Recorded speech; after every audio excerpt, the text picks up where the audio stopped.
ప్రార్థన చేసుకొని ప్రారంభించుకుందాం. క్రీస్తు యేసునందు మమ్మలను అతి మిక్కిలిగా ప్రేమించిన మా పరలోకపు తండ్రి, మీ యొక్క పరిశుద్ధమైన ఘనమైన నామమును బట్టి స్తోత్రాలు వందనాలు తండ్రి. గడిచిన వారమంతా కూడా మమ్మ కాచి కాపాడి మా కుటుంబాల్లో మా జీవితంలో లోకపరంగా ఎలాంటి పరిస్థితులు వచ్చినప్పటికీ కూడా వాటన్నిటిని జయించే శక్తిని మాకు ప్రసాదించి మందరి జీవితంలో ఈ విధంగా ఇక ఆదివారం దినాన్ని ప్రవేశపెట్టి ఈ ఆదివారపు సంఘ కొడుకులో మేమంతా కూడుకుని మరి ఒక గొప్ప సంగతిని పరిశుద్ధ గ్రంథం నుంచి నేర్చుకుని ఆలోచించే ధన్యత దయచేస్తున్న దేవా, స్తోత్రాలు వందనాలు నాయన. వచ్చిన వింటున్న ప్రతి ఒక్క బిడ్డని పేరు పేరున ముట్టండి, తాకండి, పరిశుద్ధపరచండి, బలపరచండి తండ్రి.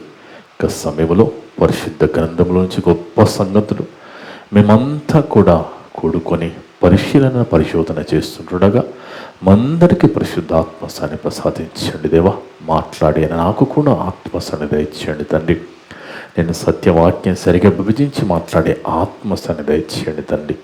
మనుషులు సంతోషపెట్టే మాటలు నేను మాట్లాడకుండా మిమ్మల్ని మాత్రమే సంతోషపెట్టే విధంగా మాట్లాడుకు కృప చూపండి తండ్రి.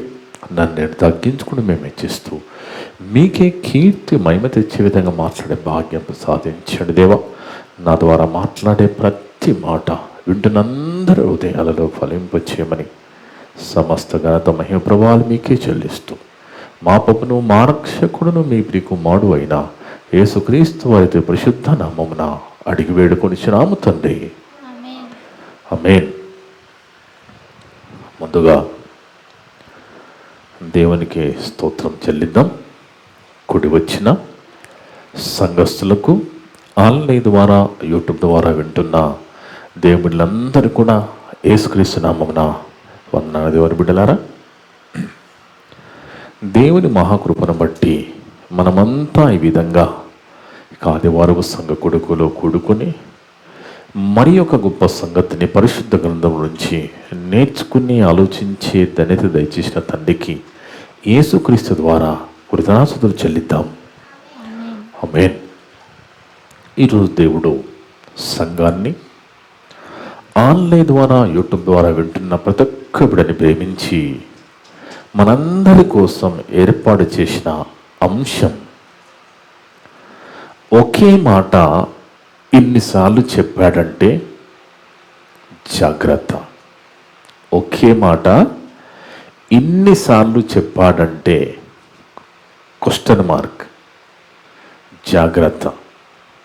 చూడండి, గడిచిన ఆదివారం నుండి ఈరోజు వరకు దేవుడు 7 దినాలు మనందరినీ కాచి కాపాడి ఈ విధంగా మరలా సంఘములకు తోడుకొచ్చిన విధానాన్ని బట్టి దేవునికి కృతజ్ఞతలు చెల్లించాలి.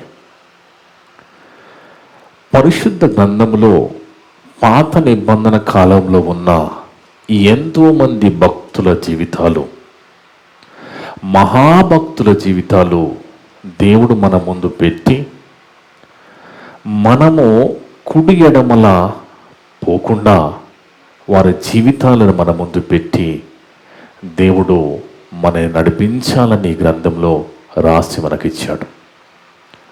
ఒక హానోకు గారు కానీ, ఒక నోవా గారి జీవితం కానీ, అబ్రహాము, ఇస్సాకు, యాకోబుల జీవితం కానీ, ఒక యోబు జీవితము, దావీదు గారి జీవితము, ఒక దానియేలు, ఎంతోమంది గొప్ప గొప్ప భక్తుల జీవితాలన్నీ కూడా దేవుడు మనం పరలోకం వెళ్ళాలని ఒక మార్గంగా మన ముందు పెట్టాడు దేవుడు. ఎందుకంటే దేవుని బిడ్డలారా, ఈ మహాభక్తుల జీవితాలన్నీ కూడా మనందరి ముందు ఒక మైలురాయిలుగా దేవుడు పెట్టాడు. ఎక్కడ కూడా మనము తప్పిపోవద్దని, ఎక్కడ కూడా దేవునికి దూరం కావద్దని గొప్ప ఆలోచనలతోనే దేవుడు భక్తుల జీవితాలన్నీ కూడా మన ముందు పెట్టాడు. బైబిల్లో నీతిమంతుల గురించి రాయబడి ఉంటుంది, దుర్మార్గుల గురించి కూడా రాయబడి ఉంటుంది. మన చేతిలో ఉన్న యొక్క పరిశుద్ధ గ్రంథములో పాపాత్మల గురించి రాయబడి ఉంటుంది, పుణ్యాత్మల గురించి కూడా రాయబడి ఉంటుంది. కానీ దేవుడు ఎవరిని కూడా వదిలిపెట్టలేదు, వదిలిపెట్టడు.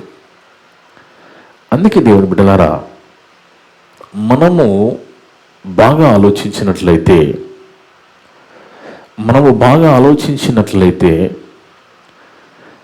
దేవుడు ఈ గ్రంథాన్ని 66 పుస్తకాలుగా మన చేతిలో పెట్టి ఇందులో ఉన్న ఎన్నో మాటలు, లక్షల మాటలు, ఎంతోమంది మహాభక్తుల జీవితాలు, వాళ్ళు జీవించిన విధానం. ఎందుకంటే ఆ కాలంలో భక్తి వేరు, వాళ్ళ త్యాగం వేరు. మనమున్న కాలంలో భక్తుల జీవితాలు వేరు, వారి త్యాగాలు వేరు. ఇవన్నీ కూడా గ్రంథస్థం చేసి మన ముందు పెట్టాడంటే ఒకే ఒక కారణం, మనమంతా కూడా భక్తుల జీవితాలు గమనించుకొని మనం కూడా భయభక్తులు కలిగి జీవించి దేవుని దగ్గరికి రావాలనేదే ఉద్దేశం. అయితే ఒకసారి గ్రంథంలోకి వెళ్ళి చూస్తే యోబు గారు ఒక మాట అంటున్నారు. ఇక్కడ యోబు భక్తులు అంటున్న మాట, యోబు గ్రంథం 31వ అధ్యాయంలో, యోబు గ్రంథము 31వ అధ్యాయము 4 నుంచి 7 వరకు చూస్తే దేవుని బిడ్డలారా, యోబు గ్రంథము 31వ అధ్యాయము 5 నుంచి చూద్దాం, 5 నుంచి 7 వరకు. అబద్ధికుడన్నయి నేను తిరుగులాడిన ఎడల, మోసం చేయుటకై నా కాలు త్వరపడిన ఎడల, నేను యథార్థులనై ఉన్నానని దేవుడు తెలుసుకున్నట్లు న్యాయమైన త్రాసులో ఆయన నన్ను తూచును కాక. చూడండి, ఈ భక్తుడు అంటున్న మాట మనం ఆలోచిస్తే, ఎవరైనా కానీ లోకంలో వాడు నాశనం కావాలి, వీడు నాశనం కావాలి, వాడు నష్టపోవాలి, వీడు నష్టపోవాలని మాట్లాడుతూ ఉంటారు. తాను ఎంత దుర్మార్గుడైనా కానీ తాను మంచివాడుగా చెప్పుకుంటాడు, ఎదుటివాడు మంచివాడు కాదంటాడు. కానీ ఈ భక్తుడు చూడండి, ఈ భక్తుడు, దేవా నేను అబద్ధికుడనై తిరుగులాడిన ఎడల, మోసం చేయుటకే నా కాలు త్వరపడిన ఎడల, నేను యథార్థులనై ఉన్నానని దేవుడు తెలుసుకున్నట్లు న్యాయమైన త్రాసులో ఆయన నన్ను తూచును కాక. ఆలోచించండి బాగా. అంటే దేవుని దగ్గర ఒక త్రాచు, తక్కెడ, బ్యాలెన్స్ అంటారు ఇంగ్లీష్లో. దేవుని దగ్గర ఏమున్నదట? న్యాయమైన త్రాచు ఉన్నది. అంటే దేవుని దగ్గర మాత్రమే న్యాయమైన త్రాచు ఉన్నది. ఇంకా లోకంలో ఉన్న త్రాచులన్నీ కూడా మోసాలే. ఒక వెజిటబుల్ దగ్గర, మనం కూరగాయలు కొనే దగ్గర కానీ, పండు కొనే దగ్గర కానీ, మాంసాలు కొనే దగ్గర కానీ, ఎక్కడైనా ఏదో రకంగా ఎంతో కొంత మోసము ఆ తక్కెడలో ఉంటుంది. మోసం ఉన్నది కాబట్టే ప్రభుత్వం కూడా తూనికలు కొలతలు అనే డిపార్ట్మెంట్ పెట్టింది. వెయిట్స్ అండ్ మెజర్మెంట్ డిపార్ట్మెంట్ తెలుసు మనకి, తూనికలు కొలతలు. ఈ డిపార్ట్మెంట్ ఎందుకు పెట్టింది అంటే, ఇలాంటి తూనికలు మోసాలు ఉంటాయి, కొలతల్లో మోసాలు ఉంటాయి కాబట్టి. అది సూపర్ మార్కెట్లలో కావచ్చు, కొంతమంది వీధుల్లో తిరుగుతూ ఉంటారు, 100కి 5 కిలోలు తిరుగుతూ ఉంటారు, 100 రూపాయలకి 5 కిలోలు. వాస్తవానికి అది 5 కిలోలు ఉండదు, ఎక్కడో దగ్గర మోసమైతే ఉంటుంది దేవుని బిడ్డలారా. అందుకే ప్రభుత్వము కూడా ఏం చేసిందంటే, మనము అంగడిలో చూసినా కానీ, సంతల్లో చూసినా బాట్లు ఉంటాయి కదా, రాళ్ళు, ఆ కేజీ రాయి కానీ, 5 కిలోలు కానీ, 100 గ్రాములు కానీ, మరి అర్ధ కిలో కానీ, వీటన్నిటి వెనుక కింద గవర్నమెంట్ సీల్ ఉంటుంది. ఇది 1 కిలో అని సీలేస్తున్న బాటు వెనుక, ఆ రాళ్ళ వెనుక సీలేస్తూ ఉంటుంది. అయినప్పటికీ కూడా ఏదో ఒక రకంగా మనిషి అనే వాళ్ళు ఈ త్రాచుల ద్వారా మోసం చేస్తూ ఉంటారు. కానీ ప్రపంచమంతా తిరిగి వచ్చిన ఎక్కడ లేని, ఎక్కడ దొరకని ఒక న్యాయమైన త్రాచు దేవుని దగ్గర మాత్రమే ఉన్నది. అయితే ఈ భక్తుడు కోరుకుంటున్నాడు, దేవా, నేను అబద్ధికుడుగా తిరుగుతున్నానేమో, నేను మరి ఈ లోకములో అబద్ధికుడుగా తిరుగుతూ మోసం చేయడానికి నా కాలు త్వరపడుతుందేమో, నేను యథార్థతని లేకుండా ఉన్నానేమో, దేవుడు నా జీవితాన్ని తన త్రాచులో తోచునుగాక అని కోరుకుంటున్నాడంటే ఎవరనగలరు? ఈ మాట ఆలోచించండి. ఈ మాట ఎవరనగలరండి? ఎవరైతే భయభక్తులు కలిగి ఉన్నారో నీతిమంతుడు మాత్రమే మాట అనగలడు. నీతిమంతుడు మాత్రమే ఇలా కోరుకుంటాడండి. ఎవరు కూడా వాళ్ళు నష్టపోవాలి, వీళ్ళు నష్టపోవాలంటారు, కానీ నేను నష్టపోవాలని ఎవరైనా అంటారు లోకంలో? ఎవరు కూడా అనరు. కానీ ఈ భక్తుడు అంటున్నాడు, దేవా నీ త్రాచులో నన్ను తూచు అంటున్నాడంటే ఇది ఎంత యథార్థంగా, ఎంత నీతిగా బ్రతుకుతున్నారనేది మనం ఆలోచించాలి దేవుని బిడ్డలారా. అందుకే నన్ను తూచమంటున్నాడు. తూచితే వెయిట్ కరెక్ట్గా ఉంటాడన్నమాట, బరువు కరెక్ట్గా ఉంటాడన్నమాట. అందుకే దేవుని బిడ్డలారా బాగా ఆలోచించండి. చాలామంది హ్యాచరీస్ నుంచి ఫిష్ పిల్లలు, చేప పిల్లలు కానీ, రొయ్య పిల్లలు కానీ, కోడి పిల్లలు కానీ హ్యాచరీస్ నుంచి తీసుకొని వచ్చి మరి పౌల్ట్రీ ఫార్మ్స్లో కోడి పిల్లలను, మరి కుంటల్లో చిన్న చిన్న చెరువుల్లో ఈ చేప పిల్లలు, రొయ్య పిల్లలు పెంచుతూ ఉంటారు. దేనికోసం పెంచుతారు? అదంతా పెరిగి రొయ్య పిల్లట ఆ పిల్లగా ఉన్నప్పుడు అసలు మన వెంట్రుకంతే ఉంటుందట. రొయ్య పిల్ల ఎంత ఉంటుందట? వెంట్రుకంత మాత్రమే ఉంటుందట. అలాంటివన్నీ తీసుకొచ్చి వాటికి ఆక్సిజన్ పెట్టి, వాళ్ళకి దానా పెట్టి, వాటన్నిటి పెంచిన తర్వాత ఏదో ఒక రోజు అవన్నీ కూడా ఎక్కడికి రావాలి? త్రాచులోకి రావాలి. అంటే బరువు పెరగాలి, త్రాచులోకి రావాలి. అర్థముందా దేవుని బిడ్డలారా? అదే విధంగా ఏ విధంగా అయితే త్రాచులోకి రావాలో బరువు పెరిగి మనల్ని కూడా దేవుడు కన్నాడు ఆ త్రాచులో చూసినప్పుడు.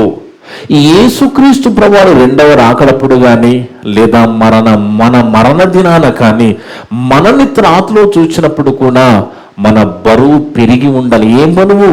శరీర సంబంధమైన బరువు కాదు. భక్తి అనే బరువు, విశ్వాసం అనే బరువు, క్రియలనే బరువు దేవుడు తూచినప్పుడు ఆ త్రాసులో సమానంగా సరిగ్గా ఉంటే, దేవుడు కోరుకున్న విధంగా ఉంటేనే దేవుడు ఒప్పుకుంటాడు, మనని పరలోకం పంపిస్తాడు. దేవుని బిడ్డలారా, అందుకే భక్తుడు కోరుకున్నది ఏంటి?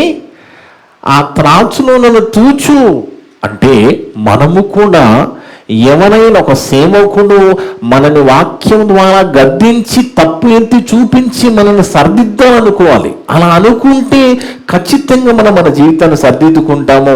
దేవుడు రేపన్నాడు త్రాచులో చూసినప్పుడు మన బరువు, మన వెయిట్ దేవుడు అనుకున్న విధంగా ఉంటుందండి. అందుకే మాకెవరు చెప్పొద్దండి, మాకెవరిని గద్దించొద్దండి, ఎవరు మా తప్పు ఎత్తి చూపించొద్దు, ఎవరు శిక్షించొద్దని మనం అనుకోకూడదు. అలా శిక్షించాలని, గద్దించాలని, తప్పు దిద్దాలని మనము కోరుకుంటేనే మనము తప్పు తెలుసుకుంటాము, ఆ తప్పుని వదిలిపెడతాము, శిక్షింపబడతాము, దేవుళ్ళు ఎదుగుతాం. దేవుని బిడ్డలారా, అందుకే బాగా ఆలోచించాలి మనం. ఎందుకంటే ఈ కొలతలు, ఈ తూనికలు ఏదైతే ఉన్నాయో, ఈ దొంగ త్రాసు, అన్యాయమైన త్రాసు దేవునికి ఇష్టం లేదు. ఎన్నోసార్లు బైబిల్లో ఈ త్రాసుల గురించి కూడా దేవుడు మాట్లాడుతూ ఉంటాడు. లేవియా కాండము 19వ అధ్యాయం 36వ వచనం కూడా చదువుకుంటే, లేవియా కాండము 19వ అధ్యాయం 36వ వచనం చదివితే దేవుని బిడ్డలారా, లేవియా కాండము 19వ అధ్యాయము 36వ వచనం, న్యాయమైన త్రాసులు, న్యాయమైన గుండ్లు, న్యాయమైన ట్యూము, న్యాయమైన పడి మీకుండవాలి. దేవుడు ఏం కోరుకుంటున్నాడు? న్యాయమైన త్రాచులు, న్యాయమైన గుండ్లు, న్యాయమైన తూము, న్యాయమైన పడి మీకుండవలను. నేను ఐగుప్తు దేశము నుండి మిమ్మల్ని రప్పించిన మీ దేవుడైన యెహోవానని చెప్తున్నానంటే, దేవుడు న్యాయాన్ని కోరుకుంటున్నాడు, న్యాయమైన త్రాచును కోరుకుంటున్నాడు, న్యాయమైన రాళ్ళని కోరుకుంటున్నాడు. దేవుని బిడ్డలారా, అందుకే ఇంకో మంచి మాట కూడా కీర్తన గ్రంథం 62వ అధ్యాయంలో కూడా, ఇక్కడ కీర్తన గ్రంథము 62వ అధ్యాయము 9వ వచనంలో కూడా ఇక్కడ దావీదు గారు మరి ఏమంటున్నారు చూడండి. కీర్తన గ్రంథం 62వ అధ్యాయము 9వ వచనం. గనులైన వారు మాయా స్వరూపులు అంటున్నాడు. చూడండి, బాగా వినండి. 9వ వచనం. గనులైన వారు అంటే లోకములో గనులు కనబడతా ఉంటారు, వాళ్ళు సెలబ్రిటీస్ కనబడతా ఉంటారు, వాళ్ళని చూస్తే కొన్ని వేల మంది పరిగెత్తుకుంటూ వస్తూ ఉంటారు వాళ్ళని చూడాలని కదా.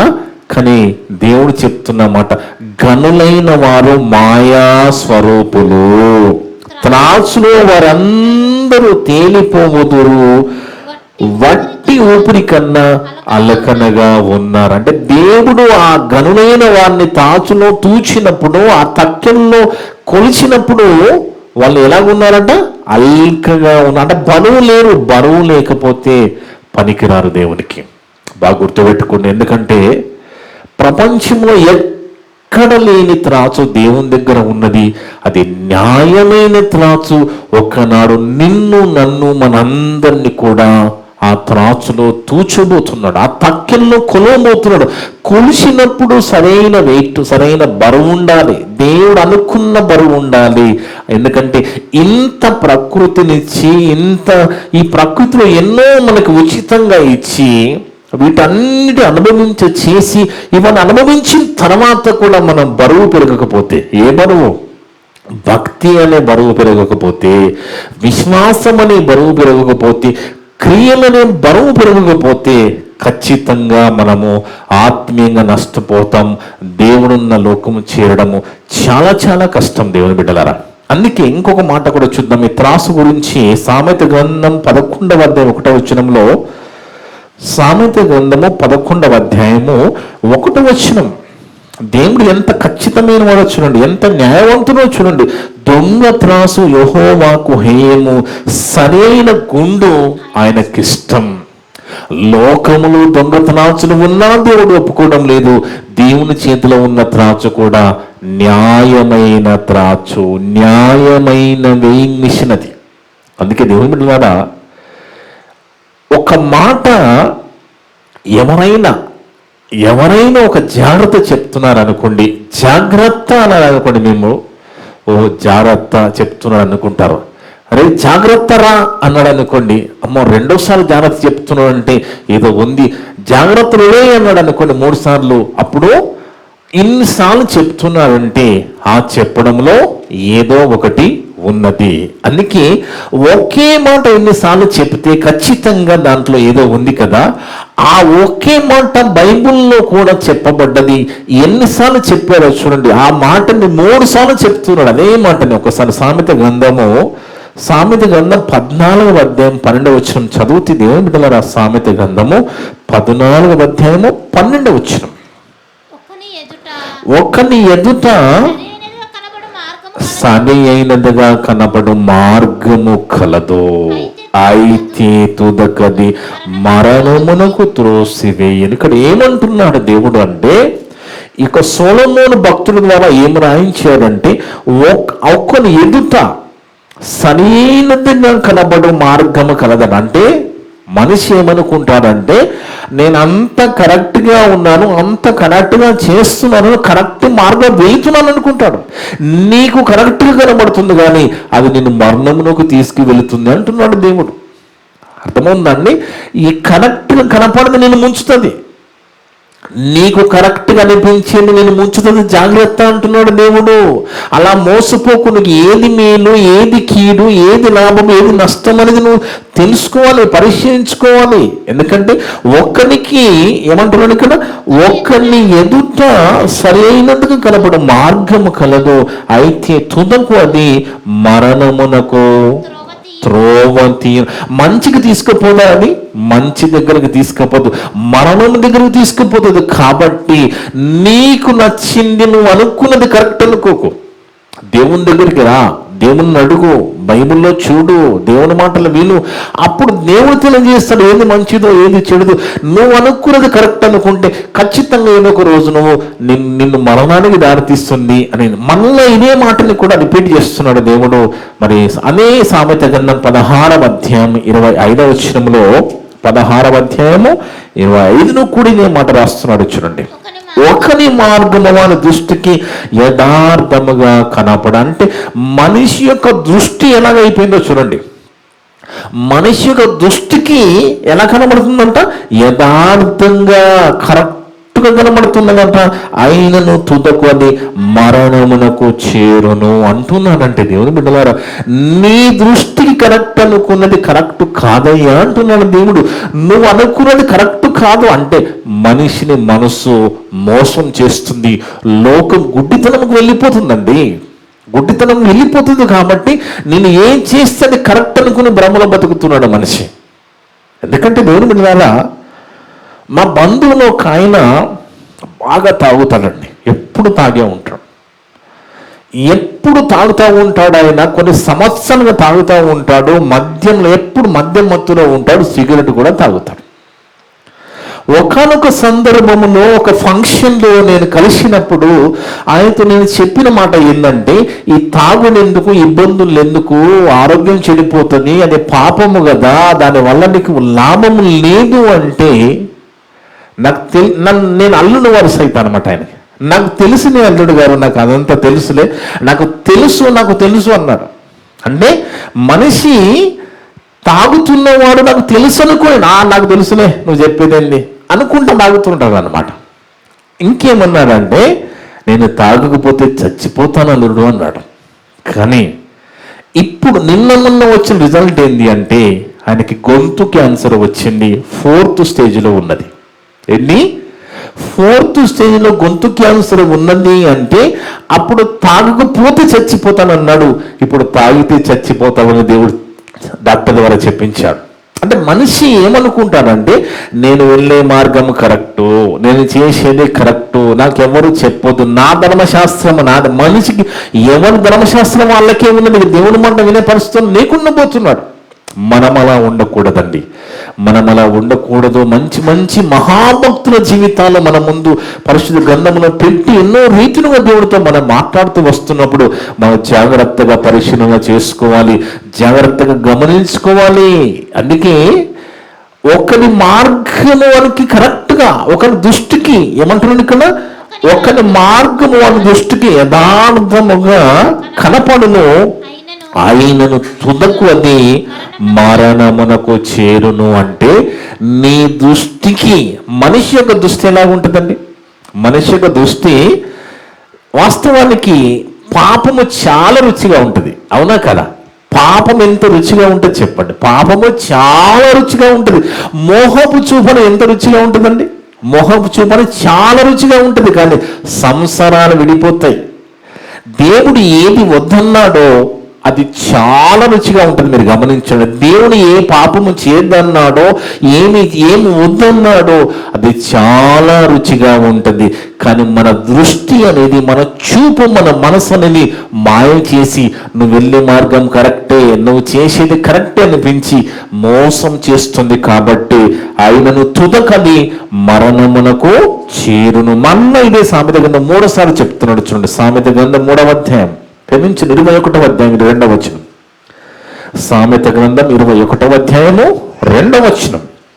ఒకడు తనకి ఏర్పరచుకున్న మార్గము ఎట్టిదైనను తన దృష్టికి న్యాయముగానే అగుపడును. అంటే వాని దృష్టికి న్యాయం కనబడుతున్నది, అది కాదురా అంటున్నాడు. దేవుడు ఈ మాటని 3 సార్లు చెప్పాడు. 3 సార్లు ఒకే మాట చెప్పాడంటే మనిషి అనేవాడు ఎంత జాగ్రత్తగా ఉండాలి, మనం ఎంత జాగ్రత్తగా ఉండాలి ఆలోచించండి. ఒకే మాట ఎన్నిసార్లు చెప్పాడంటే మనం అంత జాగ్రత్తగా ఉండాలి. ఇక్కడ మనిషి యొక్క మనస్తత్వం ఎలా ఉంటుంది? ఒకడు తాను ఏర్పరచుకున్న మార్గం ఎట్టిదైనను తన దృష్టికి న్యాయముగానే అగుపడును. కానీ కింద మాట చెప్తున్నాడు, యెహోవాయే హృదయములను పరిశీలన చేయవాడు. అంటే మనిషి యొక్క హృదయం, మనసు అనేది పక్కదానిపోతుందండి. భారతదేశము పాకిస్తాన్ మీద గెలిచేస్తుందండి యుద్ధంలో, గెలవగలదు. ఒక ఇస్రాయేల్ దేశము పాకిస్తాన్ దేశం మీద గెలవగలదు. ఒక అమెరికా ఆఫ్ఘనిస్తాన్ దేశం మీద గెలవగలదు. కానీ హృదయాన్ని, మనస్సుని ఎవరు కూడా గెలవలేకపోతున్నారు, గెలవలేరు. మనిషిలో ఉన్న మనసుని గెలవలేకపోతున్నారు. కాబట్టి ఏమనుకుంటున్నాడు, ఒకడు తనకు ఏర్పరచుకున్న మార్గం ఎట్టిదైనను తన దృష్టికని న్యాయముగానే అగుపడను. అంటే వాడు వెళుతున్న మార్గం న్యాయం అనుకుంటున్నాడు.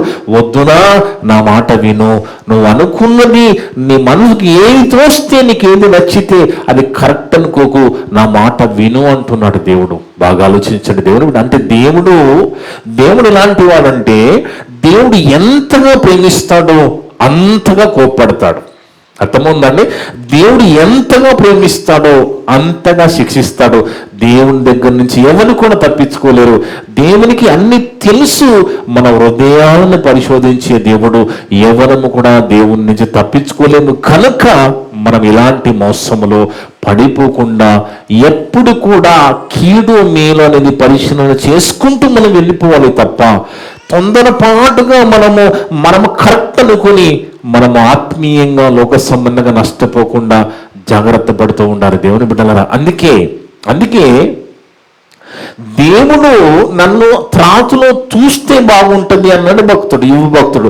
నేను అబద్ధికుడుగా ఉన్నానేమో, మరి నా అన్యాయమైన దానిలోకి వెళుతున్నానేమో, నీ యథార్థం లేకుండా జీవిస్తున్నానేమో, నా దేవుడు తన న్యాయమైన త్రాచులో నన్ను చూసుగా కన్నాడు కదా.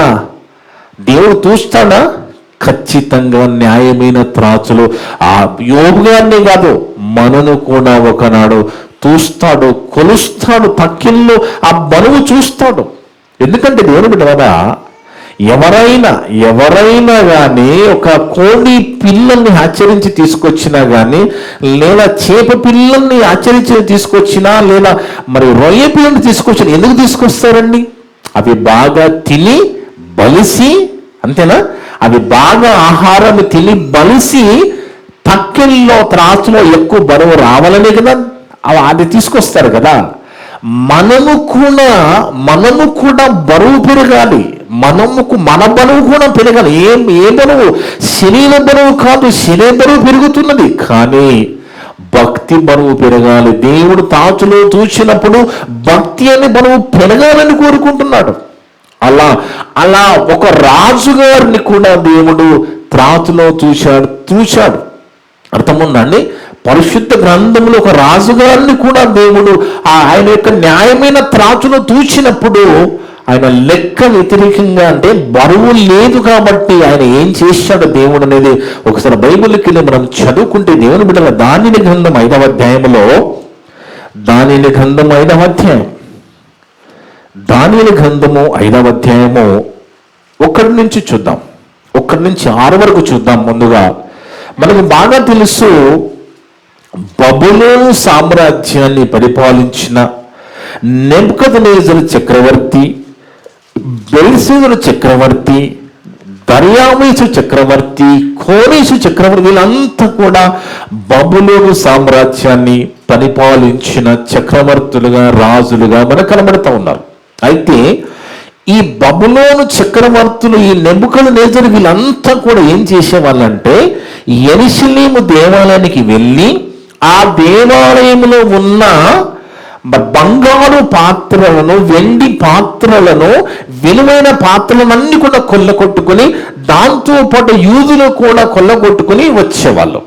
అర్థమున్న దేవుని బిడ్డలారా, ఒకసారి అలా ఆ విధంగా నెబుకద్నెజరు ఆ బంగారు పాత్రలు, మరి ఇత్తడి పాత్రలు, వెండి పాత్రలు అవన్నీ కూడా దోచుకొని ఆ నెబుకద్నెజరు బబులోను సామ్రాజ్యాన్ని ఆ రాజ్యంలో దాచాడు. నెబుకద్నెజరు తర్వాత ఆయన కొడుకు బెల్షస్సరు మరి రాజుగా, చక్రవర్తిగా సింహాసనం మీదకి వస్తున్నాడు. వచ్చిన తర్వాత ఏం జరిగిందనేది అక్కడ రాస్తున్నాడు. దానియేలు గ్రంథం 5వ అధ్యాయం 1 నుండి, రాజుకు బెల్షస్సరు తన అధిపతులలో 1000 మందికి గొప్ప విందు చేయించి ఆ 1000 మందితో కలుసుకుని ద్రాక్షరసము త్రాగుచుండని పార్టీ చేస్తున్నాడు. ఎవరు? ఈ బెల్షస్సరు అనే రాజు పార్టీ చేస్తున్నాడు. పార్టీ చేస్తూ ఏం చేస్తున్నాడు? 1000 మందికి గొప్ప విందు చేశాడు. ఆ 1000 మందితో కలుసుకొని ద్రాక్షరసం త్రాగుచుండను. బెల్షస్సరు ద్రాక్షరసం త్రాగుచుండగా తానును, తన అధిపతులను, తన రాణులను, తన ఉపపత్నులను వాటిలో ద్రాక్షరసం పోసి త్రాగునట్లు తన తండ్రి నెబుకద్నెజరు యెరూషలేములోని ఆలయము నుండి తెచ్చిన వెండి బంగారు పాత్రలు తెమ్మని ఆజ్ఞ ఇచ్చాను. ఎందుకు? ఏం చేస్తారు ఆ పాత్రల్లో అంటే కింద చెప్తున్నాడు, అందుకు వారు యెరూషలేములోని దేవుని నివాసముగు ఆలయములో నుండి తీసుకున్న సువర్ణ ఉపకరణములను తెచ్చి ఉండగా రాజును అతని అధిపతులను అతని రాణులను అతని ఉపపత్నులను వాటిలో ద్రాక్షరసం పోసి త్రాగిరి. అంటే యెరూషలేము దేవాలయములో దేవుని కోసము దేవునికి నైవేద్యం పెట్టడానికి మన అక్కడ కొన్ని పొయ్యడానికి ఉన్న బంగారు పాత్రలు తన తండ్రి తీసుకుని వచ్చాడు కదా, కొట్టుకుని వచ్చాడు కదా, అవి తెచ్చుకుని దాంట్లో ద్రాక్షరసం పోసి పార్టీ చేసుకుంటున్నారంటే మరి రాజుగారి కోటలో అంతఃపురంలో వేరే పాత్రలు లేవా ద్రాక్షరసం తాగడానికి? ఆలోచించండి. వాస్తవానికి యెరూషలేములో ఉన్న నాడు యెరూషలేం దేవాలయంలో ఉన్న వెండి పాత్రలు ఇత్తడి మరి బంగారు పాత్రలు ఇవన్నీ కూడా వాళ్ళు చేయించారంటే వారికి దేవుని మీద ఉన్నంత ప్రేమ. వాస్తవానికి దేవుడు నైవేద్యం తీసుకోడు కానీ తినడు కానీ అంత ప్రేమతో వాళ్ళు బంగారముతో మరి వజ్రాలతో చేయించిన ఆ ఉపకరణములన్నీ కూడా ఆ పాత్రలన్నీ కూడా యెరూషలేము నుంచి కొట్టుకుని వచ్చిన ఆ నెబుకద్నెజరు తీసుకొని వచ్చి దాచిపెట్టిన ఆ రాజ్యంలోని అన్ని పాత్రలు తీసుకొని వచ్చి ఈ బెల్షస్సరు ఆ రాణులు ఉపపత్నులు అంటే స్టెప్నీలు అన్నమాట. ఉపపత్నులు వీళ్ళంతా అధిపతులంతా కూడా ఆ పాత్రల్లోనే తాగాల, వేరే పాత్రలు లేవా రాజు దగ్గర అంటే చూడండి. అంటే మనిషి అనేవాడు ఎలాంటి వాడు ఆలోచించండి. ఎన్ని పాత్రలు ఉన్నా దేవుని ఆలయమును తీసుకొచ్చిన పాత్రల్లోని ఆ ద్రాక్షరసం పోసి మందు తాగుతున్నారట. వారు బంగారు వెండి ఇత్తడి ఇనుము కర్రమాయన వాటితో చేసిన దేవతను స్తుతించుచు ద్రాక్షరసము త్రాగుచుండగా ఆ గడియలోని ఏం జరిగిందో ఆ గడియలోని మానవ హస్తపు వ్రేలు కనబడి దీపం దగ్గర రాజు యొక్క నగరు గోడ పూత మీద ఏదో ఒక వ్రాత వ్రాయొచ్చున్నట్లు ఉండెను. ఎలాగ జరిగిందంటే ఎప్పుడైతే ఆ దేవాలయం నుంచి ఎత్తుకొచ్చిన ఆ బంగారు వెండి పాత్రల వీరంతా కూడా మద్యము తాగి అక్కడ ఉన్న దేవతలను స్తుతించుతూ ఎంజాయ్ చేస్తున్నారో పార్టీ చేసుకుంటున్నారో ఇమీడియట్ గా దేవుని దగ్గర ఒక చేతి వచ్చిందట. ఎలా ఉంటుందండి? ఇప్పుడు నేను ఇక్కడ నిలబడ్డాను, మీ దగ్గర చేతి మాత్రం వచ్చి ఆ గోడ మీద నేను రాస్తున్నాను, ఎలా ఉంటుంది ఆలోచించండి. అలా జరిగింది. దేవుని దగ్గర నుంచి ఒక చేతి వచ్చాట, గోడ పూత మీద ఏదో ఒక వ్రాత రాయిచున్నట్లు ఆ రాజుగారు కనపడ్డది. రాజు హస్తం రాయటను చూడగా అతని ముఖం వికారమైపోయింది, మందు దిగిపోయింది, మత్తు దిగిపోయింది, వికారమైపోయింది. అతడు మనస్సునందు కలవరపడగా అతని నడము కీళ్ళు వడలి అతని మోకాళ్ళు గడగడ వణుకుచు కొట్టుకొని చుండెను. ఎప్పుడైతే ఆ చేతి వచ్చి ఆ గోడ మీద రాస్తుందో ఆయనకి కలవరం పుట్టింది, భయం కలిగింది. అప్పుడు ఇమీడియట్ గా అక్కడ ఏం జరిగింది, ఏమి రాశాడు, అలా ఎందుకు జరిగింది, ఇప్పుడు అలా ఎందుకు జరిగింది, ఆ బెల్షస్సర్ అనే ఆ రాజుకి అలా ఎందుకు జరిగింది, ఆ చేతి ఎందుకు వచ్చింది, అక్కడ ఏమి రాసింది, దాని అర్థం ఏంటి అనేది దానియేలు గారు రాజుగారితో చెప్తున్నారు. 22వ వచనం నుంచి, అదే అధ్యాయం 22 నుంచి మనం చదువుకుంటే 22 నుంచి 30 వరకు, బెల్షస్సరు నీకు బుద్ధుందా, మీ నాన్న కూడా ఇలాగ విర్రవీగితే మీ నాన్నని పచ్చి గడ్డి తినిపించాడు దేవుడు, ఇది మరిచిపోయావా బెల్షస్సరు? దానియేలు మాట్లాడుతున్నాడు బెల్షస్సరు రాజుతో. ఏమంటున్నాడు?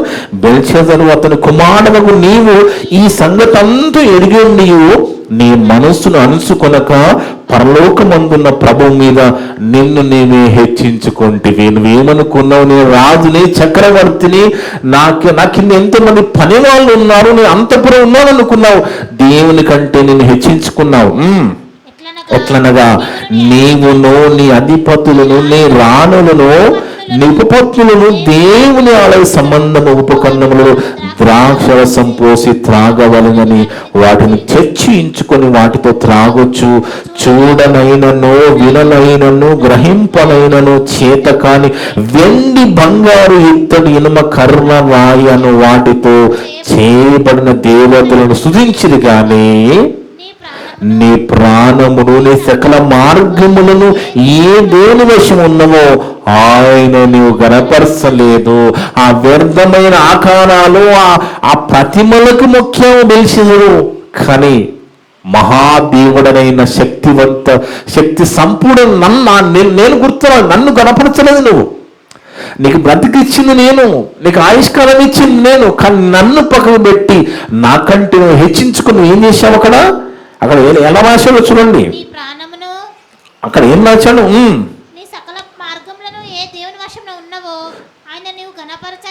గణపరచలేదు. కావున చూడండి ఇక్కడ ఏం రాశాడంటే, వినమైనను వాటితో త్రాగుచు ఆ పాత్రల్లో, ఆ యెరూషలేం దేవాలయం నుంచి తీసుకొచ్చిన పాత్రలో మీరు మందు తాగుతూ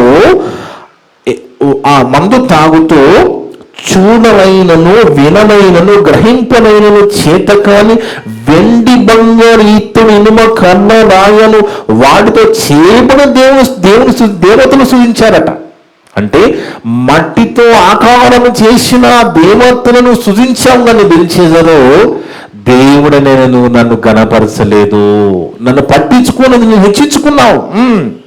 కాబట్టి నీ ప్రాణమును నీ సకల మార్గమును ఏ దేవుని వశం ఉన్నవో ఆయన నువ్వు గణపరచలేదు. కావున ఆయన ఎదుట నుండి ఈ అరచేయ వచ్చి ఈ వ్రాతను వ్రాసిన శాసనం ఏదనగా, ఆ అరచేయ వచ్చి ఏం రాసిందట? మెనే టెకెల్ ఉఫార్సిన్. ఏం రాసిందట అరచేయి? మెనే టెకెల్ ఉఫార్సిన్. దీని అర్థం ఏంటో చెప్తున్నాడు దానియేలు గారు. ఈ వాక్య భావం ఏమనగా, మినీ అనగా దేవుడు నీ ప్రభుత్వ విషయంలో లెక్క చూచి దాన్ని ముగించేశాడు. అంటే దేవుడు లెక్కల్లో లేనివాడు కాదు, అన్ని లెక్క పెట్టే దేవుడు మన దేవుడు. ఆయన ప్రభుత్వము లెక్క చూశాడట.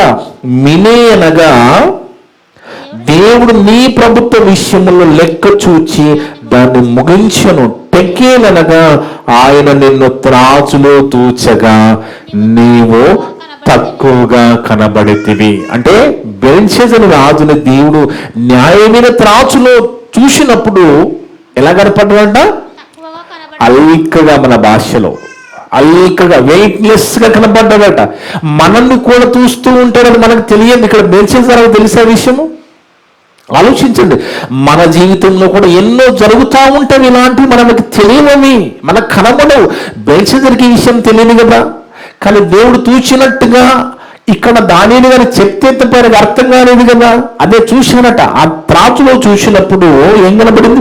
టెకేలనగా నిన్ను త్రాచులో తూచగా నువ్వు తక్కువగా కనబడితివి.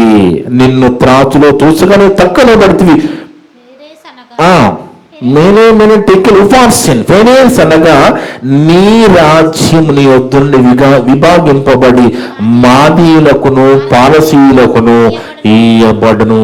ఇక నీ చేతుల నుంచి రాజ్యాన్ని తీసివేస్తున్నాను, తీసేసి మెడో పెర్షియన్ కింగ్డమ్ మాదీయ పారసీకులకు ఇయ్యబోతున్నాను అని చెప్పేశారండి. చెప్పగానే కింద ఏం జరిగింది? ఆయన చచ్చిపోతాడు. చూడండి కింద వాక్యాలు చదివితే, బెల్షెజరు ఆజ్ఞేయగా వారు దానియేలుకు ఉదరంగ వస్త్రం తొలగించి అతని మెడను బంగారపు హారం చేసి ప్రభుత్వము చేయుటలో అతడు 3వ అధికారి అని చాటించిరి.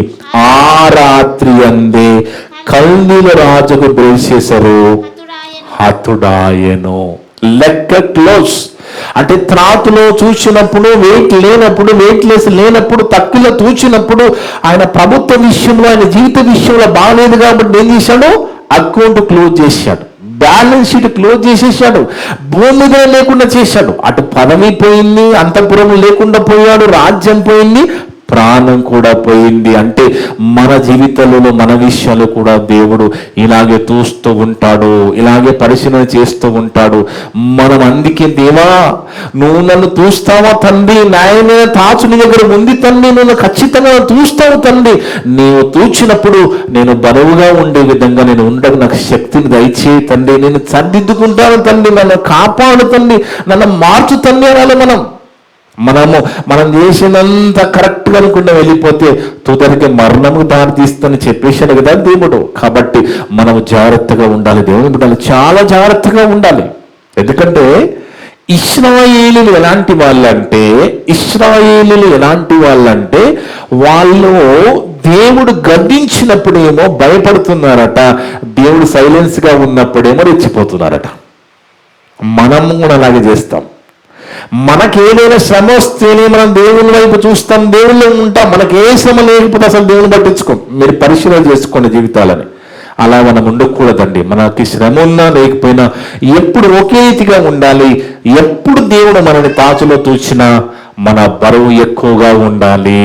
అందుకే మనందరి ముందు 2 త్రాచులు ఉన్నాయి, 2 వేయింగ్ మిషన్లు ఉన్నాయి, 2 తక్కెలు ఉన్నాయి. ఒకటేమో భూసమ్మను తక్కడ మనం నిలబడగానే, వేయింగ్ మిషన్ మీద నిలబడగానే అది గెరువుగా తిరిగి మన బరువెంతో చూపిస్తుంది. అదే విధంగా దేవుని దగ్గర ఉన్న త్రాచు న్యాయమైన తాచు ఉన్నది. అందులో తూచినప్పుడు బరువు ఎక్కువగా ఉండాలి. భూమి మీద ఒకవేళ బరువు ఎక్కువైపోతే నువ్వు వెయిట్ లాస్ చేయడానికి వాకింగ్ చేసి ఏదో చేసి నువ్వు వెయిట్ తగ్గించుకుంటావు, మంచిది ఆరోగ్య రీతిగా. కానీ దేవుడు తూచే ఆ త్రాచులో, న్యాయమైన త్రాచులో నీ బరువు ఎక్కువగా ఉండాలి. కానీ మన పరిస్థితి ఎలాగున్నదంటే ఈ త్రాచులో 80 కిలోలు 25 కిలోలు ఉన్నది, ఆ త్రాచులో 2 కిలోలు ఉన్నది. అలా కాదు దేవుని బిడ్డలారా, అలా కాదండి. ఎందుకంటే మనల్ని దేవుడు త్రాచులో చూసినప్పుడు ఆ భక్తి, విశ్వాసం, క్రియల బరువు ఎక్కువగా ఉండాలి. అప్పుడే దేవుడు మనల్ని పరలోకానికి అనుమతిస్తాడండి. కానీ ఇశ్రాయేలు ఎలాంటి వాళ్ళంటే ఆ ఐగుప్తు దేశంలో వాళ్ళు బతికినప్పుడట అక్కడ చేపలు వాళ్ళకు గుర్తుకొస్తున్నాయంట, అక్కడ ఇంకేంది వాళ్ళకి కీర దోసకాయలు గుర్తుకొస్తా ఉన్నాయట, దోసకాయలు గుర్తుకొస్తున్నాయంట, ఆకుకూరలు గుర్తుకొస్తున్నాయంట, ఉల్లిపాయలు గుర్తుకొస్తున్నాయంట. కానీ ఐగుప్తు దేశంలో రాశి రంపాన పెట్టాను వాళ్ళని. ఆ బానిసత్వం రాశి రంపాన పెట్టింది మర్చిపోయి. అంటే మనుషులలాగంటే ఆ అనుభవించిన కష్టాలు మనిషిపోయి, ఆ కష్టాన్ని దేవుడు బయటకు తీసుకొచ్చింది మర్చిపోయి అక్కడ తినే గుర్తుకొస్తున్నట్టుగా మాట్లాడుతున్నారు. సంఖ్యాకాండం 11వ అధ్యాయం 5వ వచనంలో చూడండి. సంఖ్యాకాండం 11వ అధ్యాయము 5వ వచనం మనం చదువుకుంటే, సంఖ్యాకాండము 11వ అధ్యాయము 5వ వచనం దేవుని బిడ్డలారా. సంఖ్యాకాండము 11:5. ఐగుప్తులో మేము ఉచితంగా తినిన చేపలను, కీరకాయలను, దోసకాయలను, కూరాకులను, ఉల్లిపాయలను, తెల్లగడ్డలు జ్ఞాపకం వస్తున్నాడు వాళ్ళకి ఏం జ్ఞాపకం వస్తున్నాయి? తినేది జ్ఞాపకం వస్తుంది.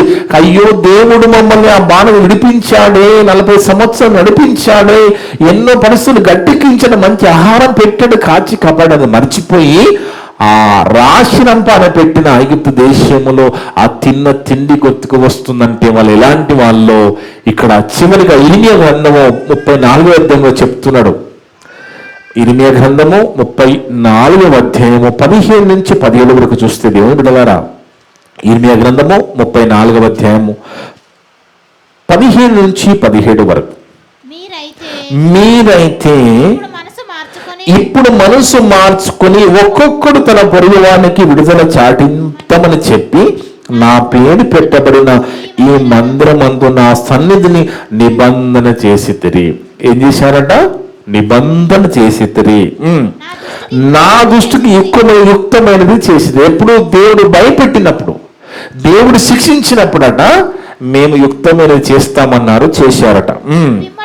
పిమ్మట మీరు మనసు మార్చుకొని నా నామము అపవిత్ర పరిస్థితిని వారి ఇచ్చానుసారంగా తిరిగినట్లు వారిని స్వతంత్రులుగా పోనిచ్చిన తర్వాత అందరూ తన దాసులను మరలా పట్టుకుని తమకు దాసులుగాను ఉన్నడకై వారిని లోపరుచుకుంటున్నారు. ఎలా మనిషి అనే వాళ్ళు ఎలాంటి వాళ్ళు అంటే, దేవుడు ఎప్పుడైతే శిక్షించాడో సెట్ అయిపోయారు, మేము ఇలా ఉంటాము తండ్రి, మేము బాగుపడ్డామంటున్నారు, యుక్తిగా బతుకుతున్నారు. దేవుడు కొంచెం సైలెన్స్గా ఉన్నాడు అనుకోండి, ఇమీడియట్గా మళ్ళీ మనసు మార్చుకొని మళ్ళీ పాత జీవితాన్ని మొదలు పెడుతున్నారట. అక్కడ రాయబడిన సందర్భం అది. అంటే మన ఇశ్రాయేలు అంతా దేవునికి వ్యతిరేకంగా బ్రతికి ఎంతో దేవుని బాధ పెట్టిన సందర్భాలు ఎన్నో మనం పరిశుద్ధ గ్రంథంలో చూస్తామండి. అలాంటి ఇశ్రాయేలు దేవుడు వాళ్ళని శిక్షించినప్పుడేమో సెట్ అయిపోతున్నారు. కొంచెం సరే పర్లేదులే, మారాడు కదా అని దేవుడు సైలెన్స్గా ఉంటే మరలా పాత జీవితాన్ని మొదలు పెడుతున్నారు. అలా మనం ఉండకూడదండి. అలాంటి పరిస్థితులు మనం వెళ్ళకూడదు. చదవమ్మ 17 వరకు. కాబట్టి యెహోవా ఇలాగ సెలవిచ్చుచున్నాడు, ఒక్కొక్కడు తన సహోదరులకును తన పొరుగు వారికి విడుదల ప్రకటింపగలను. నేను చెప్పిన మాట మీరు వినకపోతే ఆలోచించుడి. విడుదల కావున నేనే చాటిస్తున్నాను. అది ఖడ్గ క్షామ సంకటముల పాలగుటకి విడుదలే భూరాజ్యములన్నిటిలో ఇటు అటు చెదరగొట్టినట్టు మిమ్మల్ని నప్పగించుచున్నాను. అంటే దేవుణ్ణి ఎంతగా విసిగించారంటే, దేవుడు భయపెట్టినప్పుడు, శిక్షించినప్పుడు మారినట్టుగా మారారు. మళ్ళా ఏం చేస్తున్నారు, కొంచెం దేవుడు సైలెన్స్గా ఉండగానే మళ్ళా పాత జీవితాన్ని మొదలు పెడుతున్నారు. కానీ మనం అలాంటి పరిస్థితులు ఉండకూడదండి. ఎందుకంటే దేవుడు మనందరినీ ఒకనాడు తన దగ్గర న్యాయమైన త్రాచులో తూచబోతున్నాడు, వెయింగ్ మిషన్లో పెట్టబోతున్నాడు. ఆ పెట్టినప్పుడు మన బరువు ఎక్కువగా ఉండాలి, దేవుడు అనుకున్నట్టుగా ఉండాలి. భక్తి, విశ్వాసము, క్రియలు, మన భక్తి జీవితం అనే బరువు దేవుడు అనుకున్నట్టుగా ఉంటేనే మనకి పరలోకముకి అవకాశం ఇస్తాడు. ఎందుకంటే దేవుడు చాలా ఖచ్చితమైన వాడు. అన్ని కూడా చెప్పే దేవుడు. ప్రతిదీ బైబిల్లో చెప్పేశాడు. ఎన్నో రీతులుగా బైబిల్ గ్రంథం రాయించాడు. రకరకాలుగా మనతో మాట్లాడుతున్నాడు. ఇన్ని విన్న మనము దేవుడు చెప్పిన మాటలు పక్కకు పెడితే అందరికంటే ఎక్కువ మనమే నష్టపోతాం. వాళ్ళు తెలియక నష్టపోతారు, మనం తెలిసి నష్టపోతాం. తెలియక నష్టపోయే వాళ్ళకంటే తెలిసి నష్టపోయే వాళ్ళు చాలా ప్రమాదకారులు. అర్థమైన దేవుని బిడ్డలారా, అందుకే చాలా జాగ్రత్తగా వినండి. దేవుని దగ్గర న్యాయమైన త్రాచు ఉన్నది. ఆ త్రాచులో అందరినీ కూడా రేపన్నాడు ఆయన తోచబోతున్నాడు. ఆ త్రాచులో మనం బరువు ఉండే విధంగా చూసుకోవాలి. మన భక్తి ఆ విధంగా ఉందనే చూసుకోవాలి. కానీ దేవుడు చెప్పినట్టుగా ఒకని మార్గం మన దృష్టికి యథార్థంగా కనబడను, తుదను అది మరణము దారి తీసే విధంగా మన దృష్టి అలా ఉండకూడదు, మన జీవితం అలా ఉండకూడదనేది దేవుడు కోరుకుంటున్నాడు. అలా ఉండాలని ఈరోజు ఇన్ని మాటలు మనతో చెప్పాడు. మనలో ఎవరు కూడా, ఈ మాటలు వింటున్న మీలో ఎవరు కూడా మోసపోయి మనసు మాయలో పడి దేవుని మాటలు పక్కకి పెట్టి ఆత్మీయంగా నష్టపోవద్దని ఈరోజు దేవుడు మీ అందరితో మనందరితో మాట్లాడుతున్నాడు. కనుక ఒకే మాట ఎన్నిసార్లు చెప్పారంటే అది చాలా జాగ్రత్త కలిగిన మాట. మనం జాగ్రత్తగా ఉండాలి. అలా ఉంటూ ఏ రోజుకు ఆ రోజు మన బరువు దేవునిలో పెరుగుతుందా లేదా, మన భక్తిని బరువు పెరుగుతుందా లేదో చూసుకుంటూ ఎక్కడెక్కడ దేవునికి వ్యతిరేకమైన పనులు, ఆలోచనలు, మన జీవిత విధానము వాక్య విరుద్ధంగా ఉన్నదో వాటన్నిటి సరి చేసుకుంటూ దేవునికి క్షమాపణ అడుగుతూ దేవునికి దగ్గర అవుతూ లోకానికి దూరం అవుతూ మన బరువు దేవుడు కోరుకున్న విధంగా పెంచుకుంటూ మనం ముందుకు వెళుతూ ఉండాలి. అలా ఉండాలని కోరుకుంటూ ఇటు మాటలన్నీ కూడా యొక్క మాట కూడా వృధాగా పోకుండా విన్న మీ అందరి హృదయాలలో చెప్పిన నా హృదయంలో దేవుడు సమృద్ధిగా ఫలింపజేయను గాక. ఆమేన్. ప్రార్థన చేసుకున్నాం. మమ్ములను మిక్కిలిగా ప్రేమించిన మా పరలోకపు తండ్రి, మీ యొక్క పరిశుద్ధమైన ఘనమైన నామమును బట్టి స్తోత్రాలు, వందనాలు నాయనా. గొప్ప దేవుడు నాయనా, గొప్ప మాటలు ఈ దినాన అందరితో మాట్లాడిన విధానం బట్టి స్తోత్రాలు, వందనాలు. అవును తండ్రి, ఒకే మాట 3 సార్లు మీరు చెప్పారు, రాయించారంటే అది మాకు చాలా జాగ్రత్త అని అర్థమైంది నాయన. జాగ్రత్తగా ఉంటాము, శక్తిని దయచేయండి. ఒక యోబులాగా ఎక్కడ అబద్ధికుడిగా బతుకుతున్నామో, ఎక్కడ లోకములో మా ఇష్టపకంగా జీవిస్తున్నామో, ఎక్కడ యథార్థతను వదిలి బతుకుతున్నామో మీరు మీ తాతులో తూచండి. మేము కూడా యోబులాగా అడిగే విధంగా బ్రతికే శక్తిని, అలాంటి మంచి భక్తి జీవితాన్ని మందరే ప్రసాదించండి తండ్రి. మా ప్రభువారు వచ్చినప్పుడు మీరు తాచులో మమ్మల్ని తోచిన, లేదా మా మన్న దినాన మీరు తాచులు తోచిన, మీరు అనుకున్న విధంగా భక్తి అనే బరువు, విశ్వాసం అనే క్రియలని బరువు కలిగి ఉండే కృపనటి ధన్యతని భాగ్యం మాకు ప్రసాదించండి. అలా ఉంటామనైనా శక్తిని దయచేయండి. ఇప్పటి వరకు నా ద్వారా మాట్లాడిన ప్రతి మాట విన్నంత హృదయాలలో ఫలింపచేయండి తండ్రి. మేమంతా కూడా కేవలం వాక్యము చదివి విని వదిలిపెట్టి మమ్మల్ని మేము మోసపరుచుకోకుండా విన్న మాటల ప్రకారంగా జీవించే ధన్యత దయచేయమని సమస్త ఘనత మహిమ ప్రభావాలు మీకే చెల్లిస్తూ మా ప్రభువును మా రక్షకుడును మీ పిరి కుమారుడు అయిన యేసుక్రీస్తు వారి పరిశుద్ధ నామమున అడిగి వేడుకొనుచున్నాము తండ్రి. ఆమేన్. మీ అందరికీ వందనాలు. May God bless you all.